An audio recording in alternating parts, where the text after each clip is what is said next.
Horlama yaşla birlikte artan bir şikayet mi? Evet, tabii üst solunum yollarındaki ödeme bağlı olarak veya işte travmayla meydana gelen değişikliklere bağlı olarak Peki artabiliyor. kiloyla da artıyor, kiloyla da ilgili. Tabii. Kaza geçiriyor, burnu kırılıyor. Evet. Peki her Yapı horlamaya değişiyor. nefes durması, uyku apnesi eşlik eder mi? Hayır. Eşlik etmez. Bunların arasında %5. Eğer ki uyku apnesinin oranını verirsek %5 ila 9. Horlama %50'lerde seyrederken apne anca bunların %5'i veya 9'unda.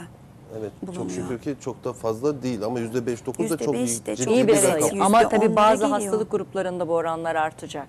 Yani Tabii.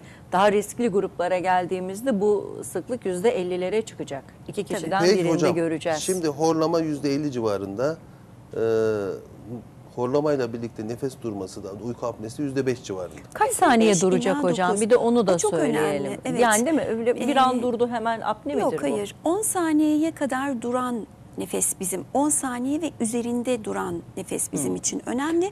Onun altındakiler fizyolojik bir değişikliğe sebep olmadığı Normalde de için olabilir. normal kabul ediyoruz. Ve de bu bir şey önemli. daha ekleyeyim. Saatte de 5 kereden fazla olması Tabii gerekiyor ben de onu bu nefes söyleyecektim. Yani durmasının. gece boyunca bir kere olduğu zaman da Hayır. önemli mi? Değil mi? Beş. Saatte 5'ten fazla Bir de bunu olacak. saptayacağız. Evet. Hem süresini hem de Peki sıklığını bunu gösterecek.